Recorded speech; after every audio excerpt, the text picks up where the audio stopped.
నమస్కారం ETV news కు స్వాగతం. ముఖ్యాంశాలు. విద్యార్థుల ఆందోళనలకు దిగొచ్చిన కేంద్ర ప్రభుత్వం. విద్యాశాఖ మంత్రి పదవికి ధర్మేంద్ర ప్రధాన్ రాజీనామా.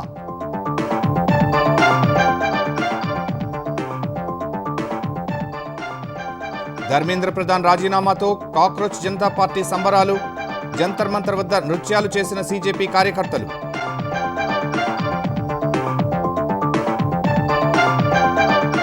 ప్రవేశ పరీక్షల్లో అవకతవకలపై కఠిన చర్యల బిల్లు సిద్ధం చేసిన కేంద్రం. ఎల్లుండి పార్లమెంట్లో పెట్టేందుకు ఏర్పాట్లు.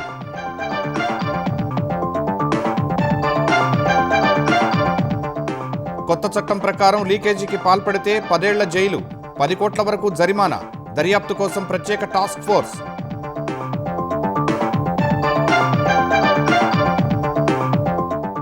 నీట్ ప్రశ్నపత్రం లీకేజీపై ఆందోళనలతో అట్టుడికిన పట్నా. ఆందోళనకారులపై పోలీసుల లాఠీచార్జ్, తీవ్ర ఉద్రిక్తత.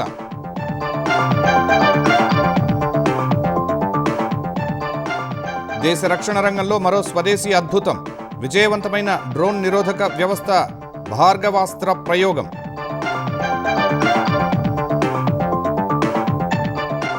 H-1B వీసాలపై ట్రంప్ సర్కారుకు ఎదురుదెబ్బ. $1,00,000 ఫీజు పెంచాలన్న నిర్ణయాన్ని రద్దు చేసిన ఫెడరల్ కోర్టు.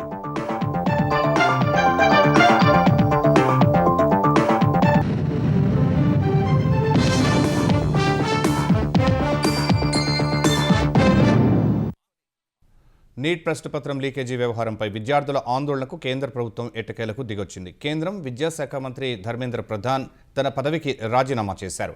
గత 10 రోజులుగా చోటు చేసుకున్న పరిణామాలు తనను తీవ్రంగా కలచివేసినట్లు తెలిపిన ప్రధాన్ తన రాజీనామా లేఖను ప్రధానమంత్రి నరేంద్ర మోదీకి పంపారు.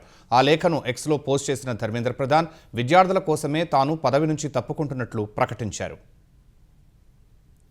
నీట్ ప్రశ్నపత్రం లీకేజీ వ్యవహారానికి నైతిక బాధ్యత వహిస్తూ కేంద్ర విద్యాశాఖ మంత్రి ధర్మేంద్ర ప్రధాన్ రాజీనామా చేశారు.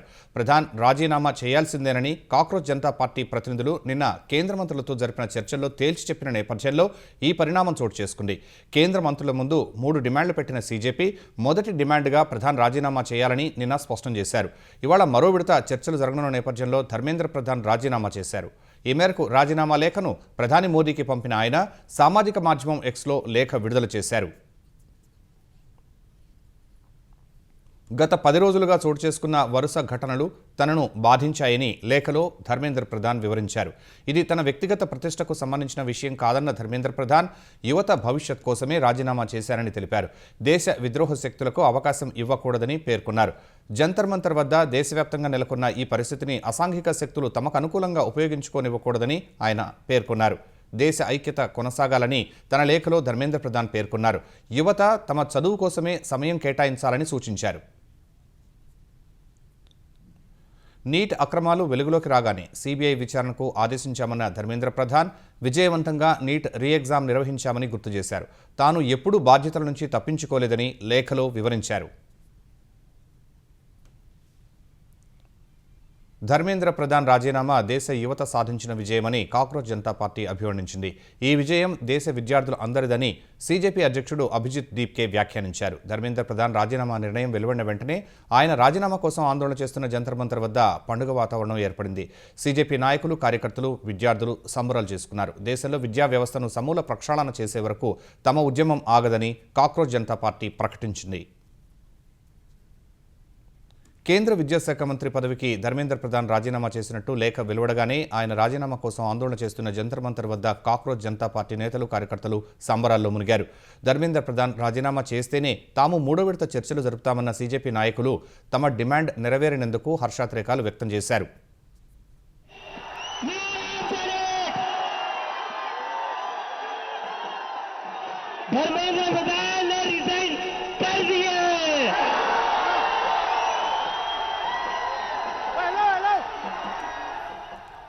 అనంతరం నీట్ ప్రశ్నపత్రం లీకేజీతో ఆత్మహత్య చేసుకున్న విద్యార్థుల పేర్లు చదివిన సీజేపీ నాయకులు వారికి నివాళి అర్పించారు. ధర్మేంద్ర ప్రధాన్ రాజీనామాతో విద్యార్థులు సాధించిన విజయం వారికి అంకితం చేస్తున్నట్టు తెలిపారు.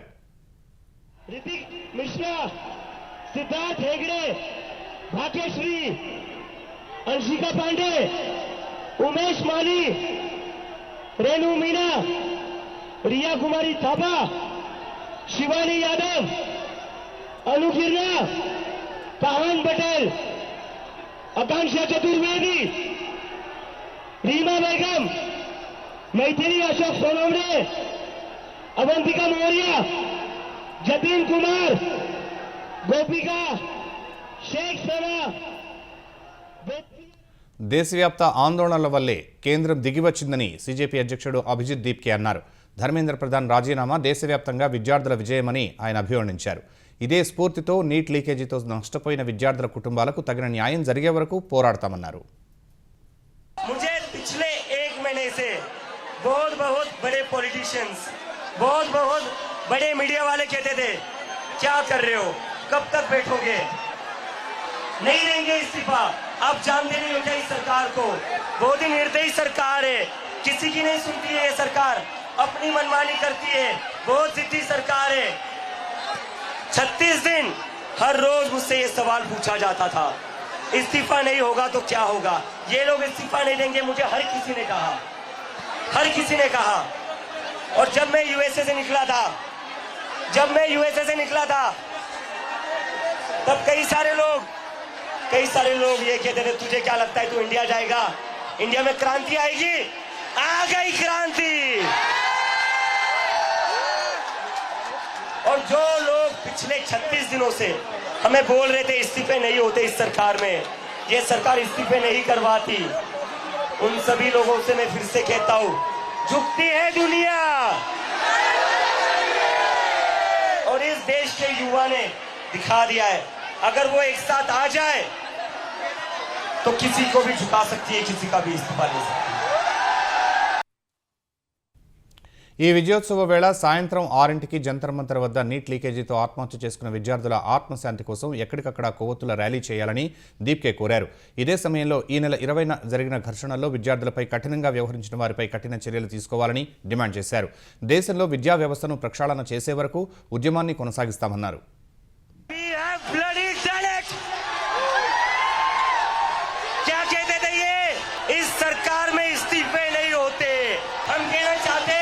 झुकती है दुनिया, झुकाने वाला चाहिए। धर्मेंद्र प्रधान का इस्तीफा तो हो गया है और ये इस्तीफा गवाह इस बात का, अगर आप लोग डरेंगे नहीं, अगर आप लोग इस सरकार के सामने झुकेंगे नहीं तो अच्छे के इस्तीफे ले सकते हैं हम। डेमोक्रेसी है, अगर डेमोक्रेसी में बोलने से डर लगने लगे तो कैसी डेमोक्रेसी है। अगर अपनी आवाज उठाओगे तभी ये लोग लाइन में रहेंगे और इन्हें लाइन में रखना जरूरी है, क्योंकि ये जो आज खुद को बादशाह समझ बैठे हैं ना, ये हमारी वजह से बैठे हुए हैं। కేంద్రంతో జరిగే 3వ విడత చర్చల్లో ఆత్మహత్య చేసుకున్న విద్యార్థుల కుటుంబాలకు పరిహారం, ఎన్టీఏలో సంస్కరణలపై లిఖితపూర్వక హామీని కోరతామని సీజేపీ నేతలు తెలిపారు. అంతకుముందు నీట్ పేపర్ లీక్కు వ్యతిరేకంగా బీహార్లో నిరసనలు తీవ్ర ఉద్రిక్తతలకు దారితీశాయి. నీట్ పేపర్ లీక్ నిరసనకారులపై పోలీసుల లాఠీచార్జికు వ్యతిరేకంగా బీహార్లో వామపక్ష విద్యార్థి సంఘాలు చేపట్టిన రాష్ట్రవ్యాప్త బంద్ సందర్భంగా పలుచోట్ల హింసాత్మక ఘటనలు చోటు చేసుకున్నాయి. పలు జిల్లాల్లో ఆందోళనకారులు పోలీసులతో ఘర్షణకు దిగారు. పట్నాలో ఆందోళనకారులు పోలీసులతో ఘర్షణకు దిగారు. పాట్నాలో డాక్ బంగ్లా చౌరస్తా వద్ద ఆందోళనకారులు పోలీసులపైకి రాళ్లు, ఇటుకలు రువ్వడంతో పలువురికి గాయాలయ్యాయి. ఈ క్రమంలో ఆందోళనకారులను చెదరగొట్టేందుకు పోలీసులు లాఠీచార్జ్ చేశారు. పలువురు విద్యార్థులను అదుపులోకి తీసుకున్నారు. నిరసనకారులు రాళ్లు రువ్వడం సహా బారికేడ్లను విచ్ఛిన్నం చేయడానికి కూడా ప్రయత్నించారని పోలీసులు తెలిపారు. ఘర్షణలకు కారణమైన వారిని గుర్తించి తగిన చర్యలు తీసుకుంటామని చెప్పారు. నీట్ ప్రశ్నపత్రం లీకేజీ దుమారం కొనసాగుతున్న వేళ అవకతవకలపై కఠిన చర్యల కోసం కేంద్రం చట్ట సవరణకు చర్యలు చేపట్టింది. ఇప్పటికే కేబినెట్ ఆమోదించిన చట్ట సవరణ బిల్లును సోమవారం పార్లమెంటు ముందుకు తీసుకువచ్చేందుకు సిద్ధమైంది.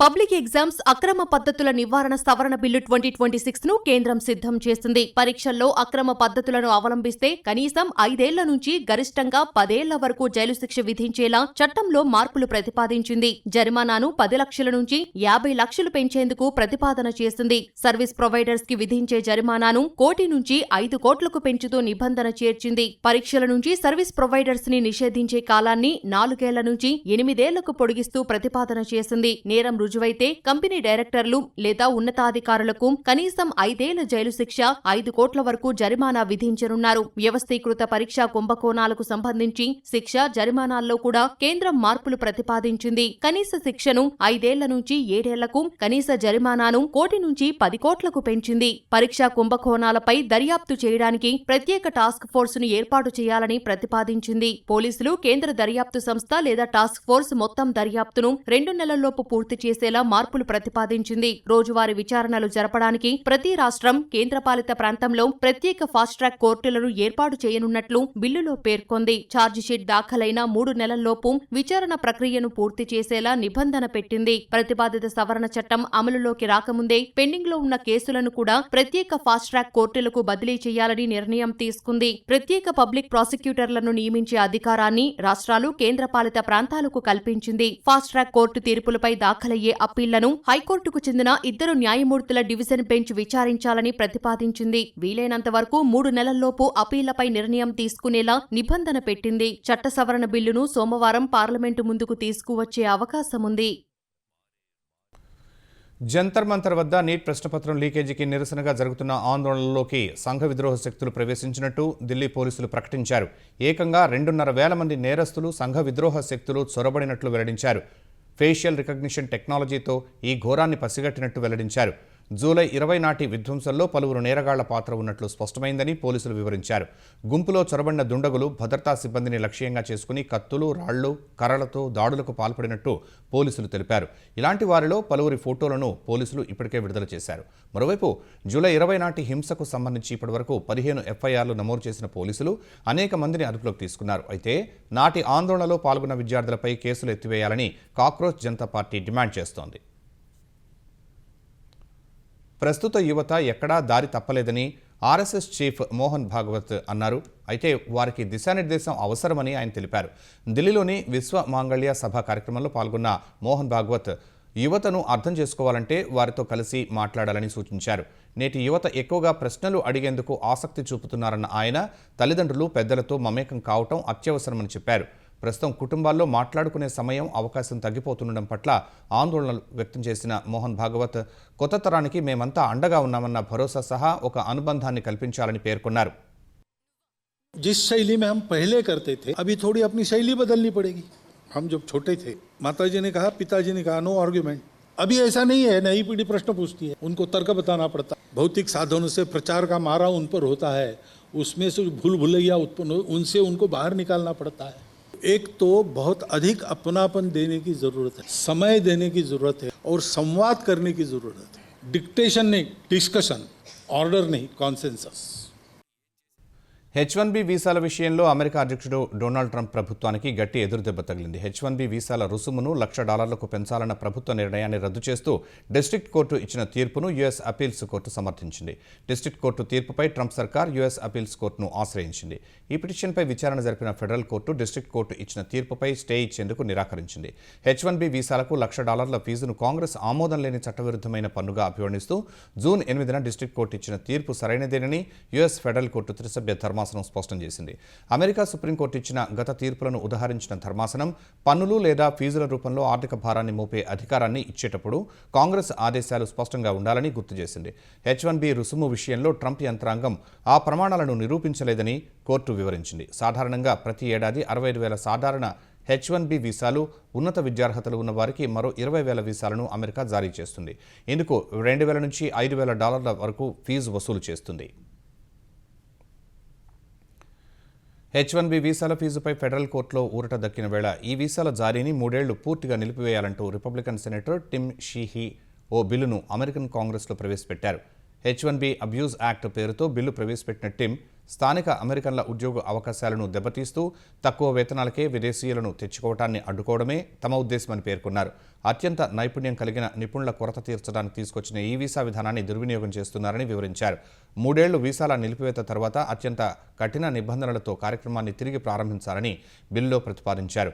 $1,00,000 రుసుమును చట్టబద్ధం చేయాలని, వీసా ఎంపికలో లాటరీ విధానాన్ని రద్దు చేసి అత్యధిక వేతనం ప్రాతిపదికన ఎంపిక చేయాలని పేర్కొన్నారు.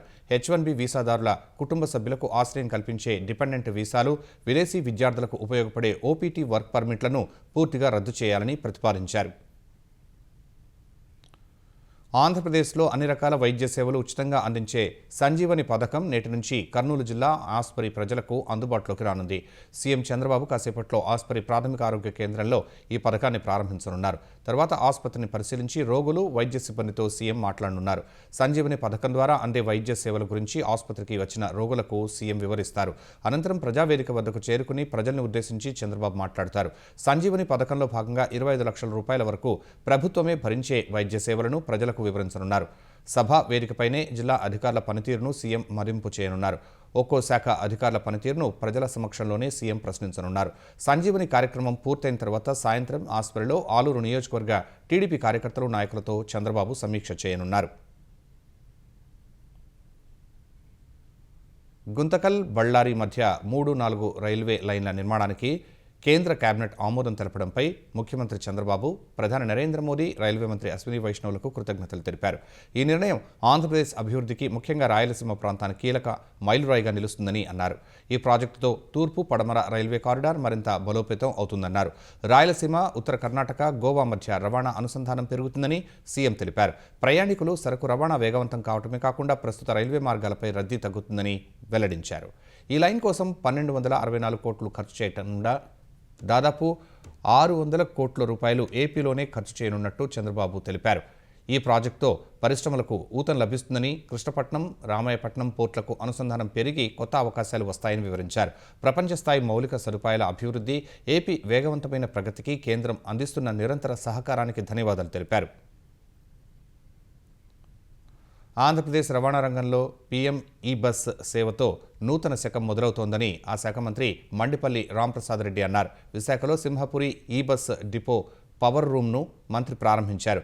విశాఖకు 100 బస్సులు కేటాయించామన్నారు. విజయవాడ, విశాఖ, తిరుపతి, రాజమండ్రి, గుంటూరు వంటి నగరాలకు ఎలక్ట్రిక్ బస్సులు రానున్నాయని మంత్రి వెల్లడించారు. ఏపీకి తొలి దశలో 750 ఈ బస్సులు అందుబాటులోకి రానున్నాయన్నారు. ప్రస్తుత బస్సులతో పాటు కొత్త ఈ బస్సులతో ప్రయాణికులకు మరింత మెరుగైన సేవలు అందిస్తామని మంత్రి తెలిపారు. ఎప్పటికీ కూటమి ప్రభుత్వం చంద్రబాబు నాయుడు గారు ఉన్నంత వరకు ఏపీఎస్ఆర్టీసీని ఒక ఇంచు కూడా ప్రైవేట్ పరం చేయము. మేము ఒకటే చెప్తున్నాం, ఏపీఎస్ఆర్టీసీకి సంబంధించిన కొన్ని విభాగాల్లో మాత్రమే పీపీపీ మోడ్లో ఇక్కడికి బస్సులు తీసుకున్నా, ఇక్కడ ఆస్తులు డెవలప్ చేసినా కూడా పీపీపీ మోడ్లో డెవలప్ చేస్తున్నామే తప్పక ఎక్కడ ప్రైవేట్ పరం చేయడం లేదు. ఎలక్ట్రికల్ బస్సుల విషయానికి వస్తే ముందు ఏ విధంగా హైర్ బస్సులను పెట్టుకొని ప్రైవేట్ ఆపరేటర్ల ద్వారా నడిపించేవాళ్ళము, ఇప్పుడు కూడా ప్రైవేట్ ఆపరేటరుకు బస్సులు ఇవ్వడం జరిగింది. ఆ బస్సుల్లో కండక్టర్ వచ్చి ఏపీఎస్ఆర్టీసీకి సంబంధించిన వాడు ఉంటాడు, డ్రైవర్ వచ్చి ఆపరేటర్కి సంబంధించిన వాడు ఉంటాడు. ఇవన్నీ అపోహలే తప్పక ఎక్కడా లేదండి. ఇక్కడ ఉన్న కార్మికుని యొక్క భద్రత, అలాగే ఈ సంస్థ యొక్క ఆస్తులు కాపాడుకునే లక్ష్యం మీద ప్రభుత్వం పనిచేస్తుందే తప్పక ఎప్పుడు ఇలాంటి చర్యలు అయితే తీసుకోలేదు. రైతుల ప్రయోజనాలను రక్షించేందుకు నీటిపారుదల, రెవెన్యూ అధికారులు సమన్వయంతో పనిచేయాలని ఆంధ్రప్రదేశ్ జలవనరుల శాఖ మంత్రి నిమ్మల రామానాయుడు సూచించారు. ఎన్నడూ లేని విధంగా సీలేరు జలాలను గోదావరి డెల్టా ఖరీఫ్ అవసరాల కోసం వినియోగిస్తున్నామని తెలిపారు. గోదావరి, కృష్ణా డెల్టాల ఇరిగేషన్ సీఈలు, ఎస్సీలతో మంత్రి నిమ్మల టెలికాన్ఫరెన్స్ నిర్వహించారు. పుష్కర కాలువ, ఏలేరు వ్యవస్థ ద్వారా వచ్చే నీటిని తాగునీటి అవసరాలకు, ఆరుతడి పంటలకే వినియోగించాలని అధికారులకు మంత్రి నిర్దేశించారు. పుష్కర కాలువ, ఏలేరు వ్యవస్థ ద్వారా తూర్పుగోదావరి, కాకినాడ, విశాఖ జిల్లాల్లో సుమారు 55 లక్షల మంది ప్రజలకు తాగునీరు అందించాల్సి ఉందని వివరించారు. గోదావరి డెల్టా ఆయకట్టు రైతులు సాగు కొనసాగించేందుకు అన్ని జాగ్రత్త చర్యలు తీసుకోవాలని సీఎం చంద్రబాబు సూచించారని మంత్రి చెప్పారు. డెల్టాలో మెరక ప్రాంత రైతులు ఆరుతడి పంటలే వేయాలన్నారు. గోదావరి సెంట్రల్, ఈస్టర్న్, వెస్టర్న్ డెల్టాల ప్రధాన కాలువల్లో నీటి ప్రవాహానికి అడ్డంకులు లేకుండా వీడు తొలగించాలని అధికారులను ఆదేశించారు. ఓఎండ్ఎం పనులు కొనసాగిస్తూనే రైతులు, సాగునీటి సంఘాల సహకారంతో ఆయకట్టుకు సాగునీటిని అందించాలని సూచించారు. పోలవరం కుడి ప్రధాన కాలువ ద్వారా వచ్చే నీటిని దుర్వినియోగం కాకుండా కృష్ణా డెల్టాకు అందేలా అధికారులు చర్యలు చేపట్టాలని నిమ్మల ఆదేశించారు. తొలి ఏకాదశి పర్వదినం సందర్భంగా దేశంలోని పలు దేవాలయాల్లో భక్తులు ప్రత్యేక పూజలు నిర్వహించారు. భద్రాచలం సీతారామచంద్ర స్వామి ఆలయానికి తెల్లవారుజాము నుంచే తరలివచ్చిన భక్తులతో క్యూలైన్లన్నీ నిండిపోయాయి. బేడా మండపంలో జరిగే నిత్య కళ్యాణ వేడుకలో పెద్ద సంఖ్యలో భక్తులు పాల్గొన్నారు. తొలి ఏకాదశి సందర్భంగా శ్రీ రమాత్మక వరుణ యాగాన్ని నిర్వహించారు. దేశవ్యాప్తంగా వర్షాలు బాగా కురిసి పాడి పంటలతో ప్రజలు సుభిక్షంగా ఉండాలని వరుణ యాగాన్ని నిర్వహించినట్టు అర్చకులు తెలిపారు. అటు మహారాష్ట్ర పండరీపురం క్షేత్రం భక్తజన సంద్రంగా మారింది. శ్రీ విఠల స్వామి, రుక్మిణీదేవి దర్శనానికి పెద్ద సంఖ్యలో భక్తులు తరలివచ్చారు. మహారాష్ట్ర నలుమూలల నుంచి వచ్చిన వారితో ఆధ్యాత్మిక వాతావరణం వెల్లివిరిసింది. చంద్రభాగ నదీ తీరం భక్తులతో కిటకిటలాడింది.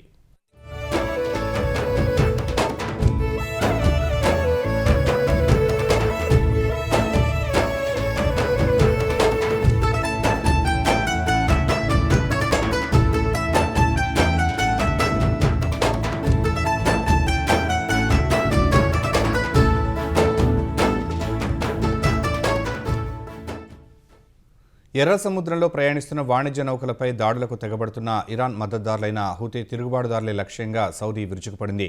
యెమెన్ హుదైదా ప్రావిన్స్లోని హూతీ సైనిక స్థావరాలపై సౌదీ అరేబియా నేతృత్వంలోని సైనిక కూటమి భీకర వైమానిక దాడులు జరిపింది.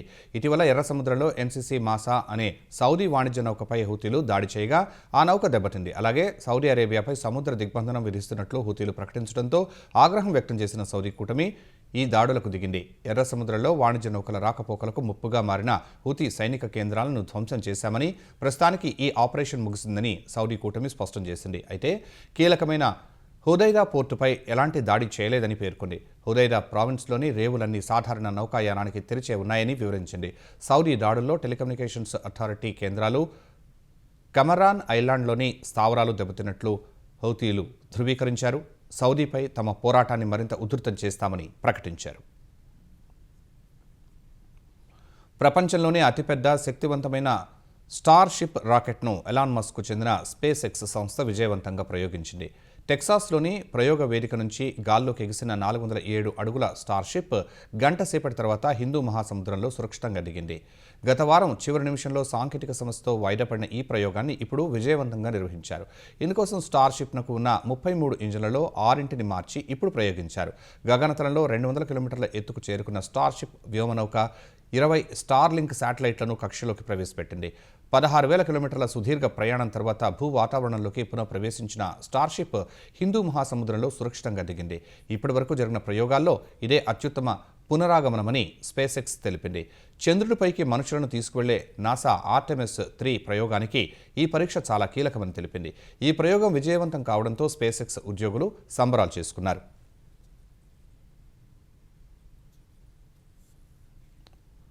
భారత రక్షణ రంగంలో మరో స్వదేశీ అద్భుతం ఆవిష్కృతమైంది. Solar defence and aerospace limited SDAL రూపొందించిన భార్గవాస్త్ర డ్రోన్ నిరోధక వ్యవస్థ ప్రయోగం విజయవంతమైంది. త్రివిధ దళాల ప్రతినిధుల సమక్షంలో నాగ్పూర్లో నిర్వహించిన ఈ పరీక్ష విజయవంతమైనట్టు SDAL తెలిపింది. ఇది వాహనంపై అమర్చి ప్రయోగించే బహుళ అంచెల కౌంటర్ స్వామ్ డ్రోన్ వ్యవస్థ అని వివరించింది. శత్రు దేశాల ఒంటరి డ్రోన్లు సహా గుంపులుగా వచ్చే స్వయం ప్రతిపత్తి కలిగిన భారీ డ్రోన్ల దండును భార్గవాస్త్ర సమర్థంగా అడ్డుకుంటుందని సంస్థ వెల్లడించింది. సొంత పరిజ్ఞానంతో తయారు చేసిన రాకెట్లు దిశ మార్చుకోగల చిన్న చిన్న క్షిపణులను వేర్వేరు అంచెల్లో అమర్చడం ద్వారా శత్రువుల డ్రోన్లను తక్కువ ఖర్చుతోనే ఆకాశంలోనే నిర్వీర్యం చేసే విధంగా భార్గవాస్త్రను తయారు చేసినట్టు SDAL తెలిపింది. అస్సాంలో వరద ఉధృతి కొనసాగుతోంది. గత 24 గంటల్లో వరదల బారిన పడి 14 మంది ప్రాణాలు కోల్పోయారు. ఇప్పటి వరకు వరదల బారిన పడి చనిపోయిన వారి సంఖ్య 61కి చేరినట్టు అస్సాం విపత్తు నిర్వహణ సంస్థ వెల్లడించింది. 9 జిల్లాల్లో సుమారు 7 లక్షల మంది వరదల్లో చిక్కుకున్నట్టు తెలిపింది. ప్రతికూల వాతావరణ పరిస్థితులతో శివసాగర్, నాజీరా ప్రాంతాల్లో దాదాపు 80,000 మందికి ప్రభుత్వం ఇప్పటివరకు ఎలాంటి మానవతా సహాయాన్ని అందించలేకపోయింది. నాగాలాండ్ నామ్సాంగ్ వద్ద నదిలో కొట్టుకుపోయిన 53 ఏళ్ల ఏనుగు దిఖౌ నది ప్రవాహంతో అస్సాంలోని శివసాగర్ జిల్లా బిహుబోర్కు చేరింది. వెంటనే రంగంలోకి దిగిన అస్సాం అటవీ శాఖ సిబ్బంది ఆ ఏనుగును సురక్షితంగా రక్షించారు. కాగా చాలా ప్రాంతాలతో సంబంధాలు తెగిపోవడంతో హెలికాప్టర్ల ద్వారా విసిరిన ఆహార పొట్లాలు పాడైపోతున్నాయని, వాయుసేనతో మాట్లాడి సహాయ చర్యలను వేగవంతం చేస్తామని అస్సాం సీఎం హిమంత బిశ్వ శర్మ తెలిపారు. అస్సాంలో వరద తీవ్రతకు 856 గ్రామాలు జలమయం కాగా 56,000 హెక్టార్లకు పైగా పంట నష్టం వాటిల్లినట్లు హిమంత వివరించారు.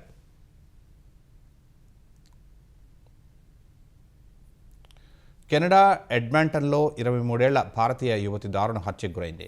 పంజాబ్ లూథియానాకు చెందిన దమన్ ప్రీత్ను ఆమె ప్రియుడు 22 ఏళ్ల రితీష్ కుమార్ గొంతు నిలిమి హత్య చేశాడు. ఈ హత్యపై సమాచారం అందుకున్న పోలీసులు వెంటనే ఆమె ఇంటికి వెళ్లారు. అక్కడ తీవ్రంగా అస్వస్థతకు గురై ఉన్న దమన్ ప్రీత్ను పోలీసులు ఆసుపత్రికి తరలించారు. 3 రోజుల తర్వాత ఆమె మృతి చెందింది. రితీష్ కుమార్పై సెకండ్ డిగ్రీ హత్య కేసు నమోదు చేసిన పోలీసులు ప్రేమ వ్యవహారంలో వివాదాలే హత్యకు కారణమని తెలిపారు. దమన్ ప్రీత్ మృతదేహాన్ని భారత్కు తీసుకువచ్చేందుకు NGOలు విరాళాలను సేకరిస్తున్నారు. కామన్వెల్త్ క్రీడల్లో భారత్కు తొలి పతకం లభించింది. పారా పవర్ లిఫ్టింగ్ పురుషుల హెవీవెయిట్ కేటగిరీలో భారత అథ్లెట్ జండు కుమార్ కాంస్య పతకం సాధించి భారత ఖాతాను తెరిచాడు. ఫైనల్లో 130.9 పాయింట్లు సాధించిన 28 ఏళ్ల జండు మొదటి ప్రయత్నంలో 181, రెండో ప్రయత్నంలో 190 కేజీల బరువు ఎత్తి పోడియంపై నిలిచాడు. నైజీరియాకు చెందిన ఇంద్రిస్ రిలువాన్ 132.8 పాయింట్లతో స్వర్ణం, ఇంగ్లాండ్కు చెందిన మాథ్యూ హార్డింగ్ రజత పతకం గెలుచుకున్నారు. బీహార్లోని నలంద జిల్లా హర్నౌత్ గ్రామానికి చెందిన జండు కుమార్ 5 ఏళ్ల వయసులోనే పోలియో బారిన పడ్డాడు. తీవ్ర పేదరికాన్ని జయించి ఈ స్థాయికి ఎదిగాడు. ముఖ్యాంశాలు మరోసారి. విద్యార్థుల ఆందోళనలకు దిగొచ్చిన కేంద్ర ప్రభుత్వం. విద్యాశాఖ మంత్రి పదవికి ధర్మేంద్ర ప్రధాన్ రాజీనామా.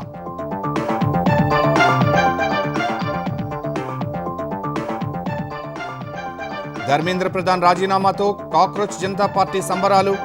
జంతర్ మంతర్ వద్ద నృత్యాలు చేసిన సీజేపీ కార్యకర్తలు.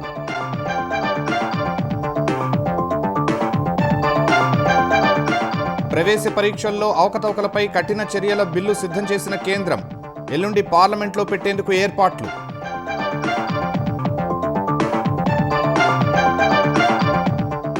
కొత్త చట్టం ప్రకారం లీకేజీకి పాల్పడితే 10 ఏళ్ల జైలు, 10 కోట్ల వరకు జరిమానా. దర్యాప్తు కోసం ప్రత్యేక టాస్క్ ఫోర్స్.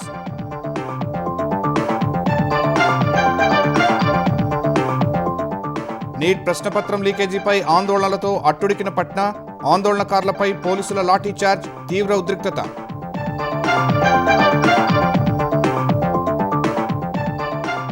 దేశ రక్షణ రంగంలో మరో స్వదేశీ అద్భుతం. విజయవంతమైన డ్రోన్ నిరోధక వ్యవస్థ భార్గవాస్త్ర ప్రయోగం.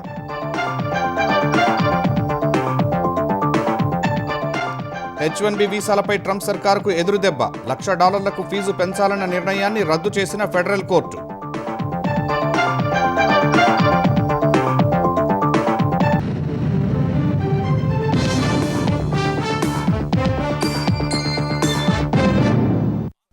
ఈటీవీ న్యూస్ సమాప్తం. నమస్కారం.